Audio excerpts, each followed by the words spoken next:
კიდევ ერთხელ მივესალმები საზოგადოებას, მივესალმები ჩვენი პარტიის 51,000-ზე მეტ წევრს და მილიონზე გაცილებით მეტ მხარდამჭერს. მივესალმები, მოგესალმებით ყრილობის დელეგატებს, პოლიტსაბჭოს წევრებს და განსაკუთრებული პატივისცემით მივესალმები ჩვენი პარტიის საპატიო თავმჯდომარეს ბატონ ბიძინა ივანიშვილს. როგორც მოგეხსენებათ, დღეს იმართება მოქალაქეთა პოლიტიკური გაერთიანება, ქართული ოცნება, დემოკრატიული საქართველოს მე-9 ყრილობა. დელეგატებმა სამუშაო რეჟიმში უკვე გავიარეთ დღის წესრიგით გათვალისწინებული საკითხები, მათ შორის მოვისმინეთ პოლიტიკური საბჭოსა და სარევიზიო კომისიის ანგარიშები. ავირჩიეთ სარევიზიო კომისიის წევრები, დავამტკიცეთ წესდებაში შესატანი ცვლილებები. დღეს იმართება იმ პარტიის მე-9 ყრილობა, რომელმაც მისი ლიდერის ბატონი ბიძინა ივანიშვილის ხელმძღვანელობით შეძლო ეროვნული და გარეძალებისგან აბსოლუტურად დამოუკიდებელი პოლიტიკის წარმოების პრეცედენტის შექმნა, რაც თავის მხრივ მშვიდობის, ქვეყნის განვითარების, გაერთიანების, მისი შემდგომი შეუგზევადი განვითარების ურყევი საფუძველია. ქართულმა ოცნებამ, რა თქმა უნდა, ქართველ ხალხთან ერთად მიაღწია ქვეყნის დამოუკიდებლობის იმ ხარისხს, რომ ჩვენ შეგვიძლია ამაღად ვთქვათ დღეს საქართველოსა და ქართველი ხალხის შესახებ. გადაწყვეტილებები მხოლოდ საქართველოში მიიღება და ამავდროულად ჩვენ პირველები ვართ ევროპაში ეკონომიკური განვითარების ტემპითაც. კიდევ ერთხელ წარმატებას უსურვებ ჩვენ ერთ ოჯახად შეკრულ გუნდს, ჩვენს ქვეყანას და ქართველ ხალხს საკუთარი სამშობლოს და მისი განვითარებისათვის ბრძოლის ამ პრინციპულ გზაზე. ახლა შეგვიძლია გადავიდეთ დღის წესრიგით გათვალისწინებულ შემდეგ საკითხზე. ყრილობამ უნდა აირჩიოს, როგორც მოგეხსენებათ, პარტიის თავმჯდომარე პოლიტიკური საბჭოს გადაწყვეტილებით. პარტიის თავმჯდომარის თანამდებობაზე ასარჩევად წარდგენილია ბატონი ირაკლი კობახიძის კანდიდატურა. წესდების შესაბამისად გთხოვთ კენჭი ვუყაროთ ბატონი ირაკლის კანდიდატურას. დიდი მადლობა. წინააღმდეგი ხომ არ არის ვინმე? რესურსი არ ჩანს ამისი, როგორც ვხედავთ. დიდი მადლობა. ყრილობის გადაწყვეტილებით ბატონი ირაკლი კობახიძე ერთხმად არჩეულია მოქალაქეთა პოლიტიკური გაერთიანება, ქართული ოცნება, დემოკრატიული საქართველოს თავმჯდომარედ. გილოცავთ ბატონო ირაკლი.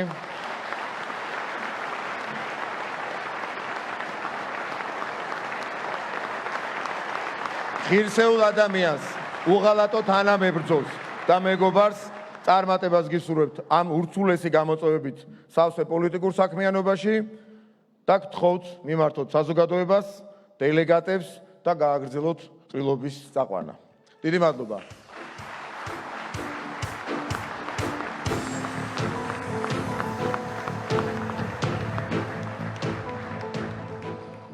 მოგესალმებით, ქალბატონებო და ბატონებო, მივესალმები ჩვენი პარტიის დამფუძნებელს და საპატიო თავმჯდომარეს ბატონ ბიძინა ივანიშვილს. მივესალმები პარტიის პოლიტიკური საბჭოს წევრებს, მივესალმები პარლამენტარებს, მთავრობის წევრებს, ადგილობრივი ხელისუფლების წარმომადგენლებს, მოგესალმებით ყრილობის თითოეულ დელეგატს, მივესალმები საზოგადოებას, მივესალმები ჩვენი პარტიის წევრებს. ქართული ოცნების თავმჯდომარეობა არის, რა თქმა უნდა, ძალიან დიდი პასუხისმგებლობა და ამასთან ერთად ეს არის ბუნებრივად ძალიან დიდი პატივი და ამისათვის მხარდაჭერისთვის, გამოცხადებული ნდობისთვის თითოეულ თქვენგანს მინდა ძალიან დიდი მადლობა გადაგიხადოთ. მე მინდა მადლობა გადავუხადო ბატონ ირაკლი ღარიბაშვილს, რომელიც ბოლო წელიწადნახევრის განმავლობაში თავმჯდომარეობდა პარტიას და მნიშვნელოვანი წვლილი შეიტანა გასულ წელს ჩვენი პარტიის საარჩევნო წარმატებაში. ასევე მადლობა მინდა მას გადავუხადო ყველა იმ დამსახურებისთვის, რომელიც ქვეყნისა და პოლიტიკური გუნდის წინაშე უმაღლეს პოლიტიკურ თანამდებობებზე მრავალწლიანი მოღვაწეობისას იუწყვის. დიდი მადლობა კიდევ ერთხელ.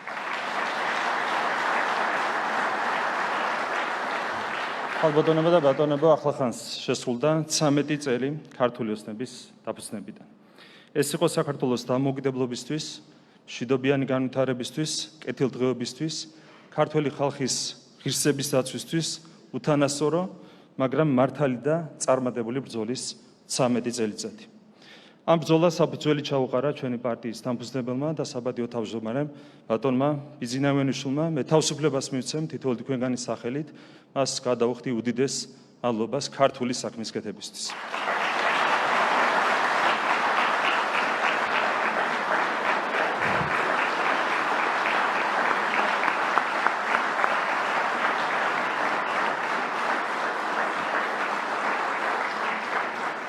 ერთხელ მადლობა სამშობლოსთვის თავდადებისთვის, მადლობა უდიდესი სიბრძნით, შორშეტელობით და მოთმინებით ქართული საქმის კეთებისთვის, საქართველოში ავტორიტარიზმის დასრულებისა და ქვეყანაში დემოკრატიის, სამართლებრივი სახელმწიფოს და ადამიანის უფლებების გამტკიცებისთვის. ბატონი ბიძინავენიშვილის დამსახურებაა, რომ დღეს საქართველოს ყავს პირველი ხელისუფლება დამოუკიდებლობის აღდგენის შემდეგ, რომლის პირობებშიც ჩვენს ქვეყანას ომი არ ქონია და ჩვენ გქონდა უწყვეტი 13 წლიანი მშვიდობა. ჩვენი ქვეყანა ინარჩუნებს მშვიდობა, სტაბილურობასა და ეკონომიკური განვითარების სწრაფ ტემპს. და რაც განსაკუთრებით მნიშვნელოვანია, დღეს ჩვენი პატარა, მაგრამ ამაყი ქვეყანა არის დამოუკიდებელი და სუვერენული, როგორც არასდროს. კიდევ ერთხელ უდიდესი მადლობა თქვენ ამ ყველაფრისთვის. დღეს სამყარო დგას ურთულესი გამოწვევების წინაშე. ხედავთ, როგორც ცდილობენ გავლენიანი ძალები სახელმწიფოებრივი სუვერენიტეტი დაათმობინონ ყველაზე ძლიერ სახელმწიფოებსაც კი. ხედავთ, როგორ ანგრევენ მრავალი ქვეყნის ეკონომიკას. ხედავთ, როგორ თელავენ ფეხქვეშ დემოკრატიისა და სამართლებრივი სახელმწიფოს ელემენტარულ პრინციპებს იმ ქვეყნებშიც კი, რომლებიც ამ პრინციპების სამშობლოდ მიიჩნევიან. ხედავთ, როგორ ცდილობენ ეროვნული და რელიგიური იდენტობა წაუშალონ უძველესი კულტურის მქონე ქვეყნებს. ხედავთ, როგორ ებრძვიან ქრისტიანობას და სხვა ტრადიციულ რელიგიურ აღსარებლობებს. ხედავთ, როგორ ებრძვიან და აუფერულებენ კულტურის ყველა სფეროს. ხედავთ, როგორ იყენებენ სხვადასხვა ქვეყანას საზარბაზნე ხორცად საკუთარი მანკიერი პოლიტიკური მიზნების მისაღწევად. ხედავთ, როგორ ცდილობენ წაშალონ ადამიანების პიროვნული იდენტობა, როგორ უპირისპირდებიან მორალს და ტრადიციულ ღირებულებებს, ნერგავენ უამრავ მანკიერებას, რომელთა ნორმა წარმოჩენა თუნდაც 10-15 წლის წინ თითოეული ჩვენგანისთვის ძალიან რთულად წარმოსადგენი იქნებოდა. ბუნებრივია, ამ არაჯანსაღი გლობალური პოლიტიკური პროცესების მიღმა ვერც საქართველო აღმოჩნდებოდა და შესაბამისად, მთელი 13 წლის განმავლობაში ჩვენ გვიწევდა და გვიწევს უკომპრომისო ბრძოლა საქართველოს სუვერენიტეტისთვის, ქართველი ხალხის კეთილდღეობისთვის, დემოკრატიისა და სამართლის უზენაესობისთვის. გვიწევს ბრძოლა ქრისტიანობის დასაცავად, მშვიდობის შესანარჩუნებლად, ტრადიციული ღირებულებებისა და საზოგადოებრივი მორალის განსამტკიცებლად. ეს არის უთანასწორო ბრძოლა, სადაც უპირატესობის შენარჩუნების შეასრულებას მხოლოდ სიმართლე გვაძლევს. ეს არის ურთულესი ბრძოლა, სადაც სიმტკიცის შენარჩუნების ძალას გვაძლევს რწმენა, რომ ნებისმიერი სივრცის გამოვლენა შენს ქვეყანას განადგურებად შეიძლება დაუშვდეს და შესაბამისად ნებისმიერი უკან დახევა არის დანაშაული საკუთარი ქვეყნის წინაშე. დიდი მადლობა ქართულ ხალხს, რომელმაც გასული რამდენიმე წლის მანძილზე გამოავლინა განსაკუთრებული გამოცდილება და სიბრძნე და მყარად დადგა საქართველოს ეროვნული ინტერესების სადარაჯოზე.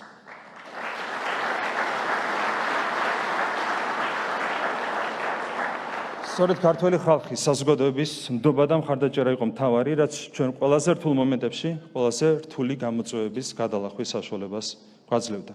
ქართველი ხალხის მხარდაჭერით ჩარჩან ჩვენ გავიმარჯვეთ რეფერენდუმის ტოლფას არჩევნებში, რამაც საქართველოს მშვიდობა და განვითარების შესაძლებლობა შეუნარჩუნა. დიდ მადლობას ვუხდით ჩვენს თითოეულ პატრიოტ თანამოქალაქეს საქართველოს ეროვნული ინტერესების მტკიცედ დაცვისთვის. ქართული ოცნება არის პოლიტიკური ძალა, როდესაც საქმე საქართველოს ეროვნულ ინტერესებს ეხებოდა, არასდროს არც ერთი ნაბიჯით არ დაუხევია უკან. ჩვენი წარმომადგენლები საქართველოს პარლამენტში, საქართველოს მთავრობაში, ადგილობრივ ხელისუფლებაში ერთგულად და უშიშრად ემსახურებიან და იცავენ საქართველოს ინტერესებს ყველგან და ყოველთვის. დიდი მადლობა თითოეულ თქვენგანს ამისათვის.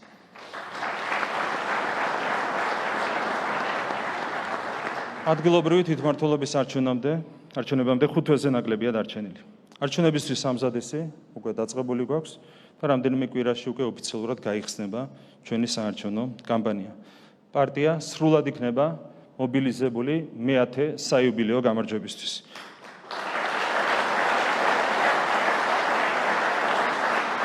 ეს გამარჯვება იქნება კიდევ ერთი ძალიან მნიშვნელოვანი ნაბიჯი, კიდევ უფრო ძლიერი, კიდევ უფრო წელში გამართული და კიდევ უფრო განვითარებული საქართველოსკენ. ქართველი ხალხის მხარდაჭერით ჩვენ მოვიგებთ მერის და საკრებულოს არჩევნებს 64-ვე მუნიციპალიტეტში. რათა არც ერთ მუნიციპალიტეტში, არც ერთი თვით არ შეჩერდეს განვითარება და სრულად დავიცვათ თითოეული მხარის, თითოეული კუთხის ინტერესები. ჩვენ გვაქვს კაფეო სახელმწიფოებრივი ამოცანები. ეს არის დემოკრატიული სისტემისა და სამართლის უზენაესობის კიდევ უფრო გამტკიცება, საქართველოს დამოუკიდებლობისა და უსაფრთხოების გაძლიერება, ქართული ეკონომიკის განვითარება, საქართველოს საგარეო პოლიტიკური პოზიციების გამყარება, ევროკავშირში საქართველოს გაწევრიანება. სახელმწიფოებრივ ამოცანებთან ერთად ჩვენ გვაქვს ორი ეროვნული მიზანი, ორი ეროვნული ქართული ოცნება. ჩვენი მიზანია კეთილდღეობა შევიდეს თითოეულ ქართულ ოჯახში. ამიტომ ძალისხმევას არ დავიშორებთ, რომ გაგრძელდეს საქართველოს სწრაფი ეკონომიკური განვითარება, რომელმაც გასული 4 წლის განმავლობაში ქვეყნის ეკონომიკის გაორმაგების შესაძლებლობა მოგცა. ჩვენი ეროვნული მიზანია საქართველოს გამთლიანება. გამთლიანებაში ერთი მხრივ გულისხმობთ ქართული საზოგადოების გაერთიანებას. ჩვენ ხედავთ, როგორ ცდილობენ ქართველებს გარედან თავს მოგვახვიონ ერთმანეთის სიძულვილი. როგორ ცდილობენ დათესონ სიძულვილი ყველაფერი ქართულის, მათ შორის ქართული სახელმწიფოს და ჩვენი დედა ეკლესიის მიმართ. ქართული პოლიტიკიდან რადიკალების ჩამოშორების შემდეგ, რაც ძალიან მალე მოხდება, ჩვენ აუცილებლად დავამარცხებთ სიძულვილს, დავიბრუნებთ გზასასწინო თანამოქალაქეებს და გავაერთიანებთ ჩვენს საზოგადოებას. ეს არის ჩვენი ეროვნული ამოცანა. ჩვენ ვერავის მივცემთ უფლებას სიძულვილით გახლიჩოს ქართული საზოგადოება და გავაერთიანებთ ადამიანებს სიყვარულით ერთმანეთის და საკუთარი სამშობლოს მიმართ. მეორე მხრივ გამთლიანებაში ჩვენ გულისხმობთ საქართველოს ფიზიკურ გაერთიანებას.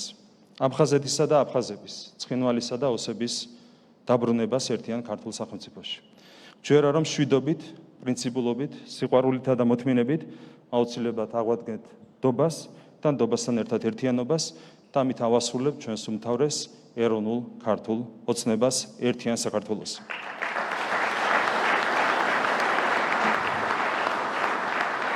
ალბათონებო და ბატონებო, სიძულვილს ძლევს სიყვარული, ბოროტებას ძლევს სიგეთე და სიცრუეს ძლევს სიმართლე. ჩვენ კიდევ ბევრჯერ გავიმარჯვებთ, რადგან გვამოძრავებს სიყვარული საკუთარი ქვეყნისა და ხალხის მიმართ, გვინდა მეტი სიგეთე ჩვენი ქვეყნისა და ჩვენი ხალხისთვის და ვართ მართლები სამშობლოსთვის ბრძოლაში. ერთმა გაგვაძლიეროს ყველა საქმეში, რომელიც საქართველოს წინსვლას ემსახურება. დიდი მადლობა თითოეულ თქვენგანს, პრინციპულობისთვის და ერთსულოვნებისთვის. ერთი ფარავდეს ჩვენს ქვეყანას. დიდი მადლობა.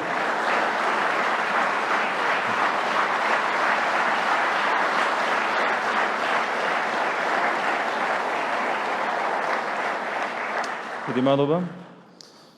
ქალბატონებო და ბატონებო, ახლა უნდა წარმოგიდგენოთ პარტიის პოლიტიკური საბჭოს განახლებული შემადგენლობა. პარტიის პოლიტიკური საბჭო ყალიბდება 15 წევრის შემადგენლობით. როგორც მოგეხსენებათ, პარტიის წესების თანახმად, პარტიის პოლიტიკური საბჭოს შემადგენლობაში თანამდებობრივად შედის პარტიის საპატიო თავმჯდომარე ბატონი ბიძინა ივანიშვილი.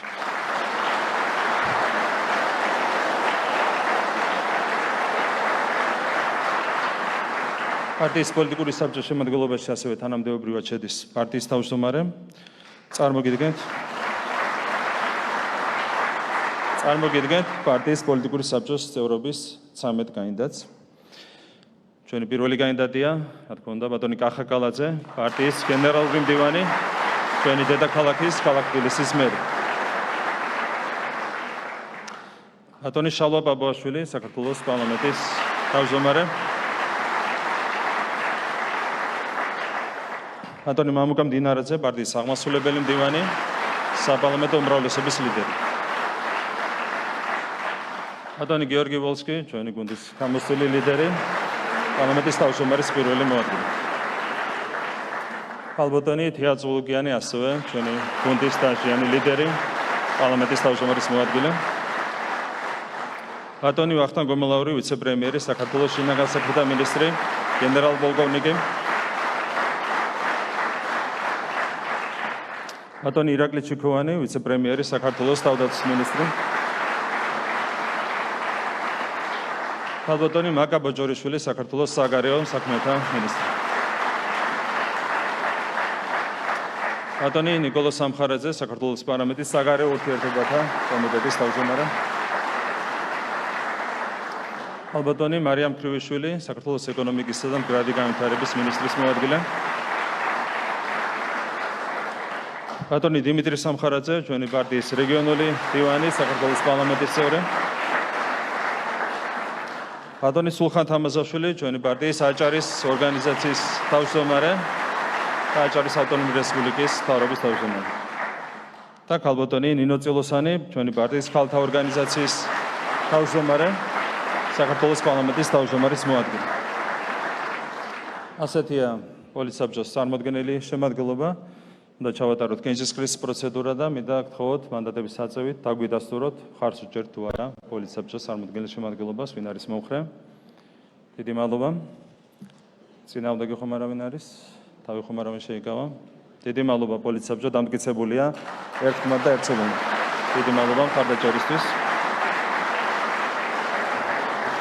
ალბათონებო და ბატონებო, ამით ღირსების დღის წესრიგით გათვალისწინებული საკითხები განხილულია. მინდა მადლობა გადაგიხადოთ თითოეულ დელეგატს დღეს ღირსობაში მონაწილეობისთვის და ყველა იმ საქმისთვის, რაც აკეთებთ ჩვენი ქვეყნის წინსვლისა და განვითარებისთვის.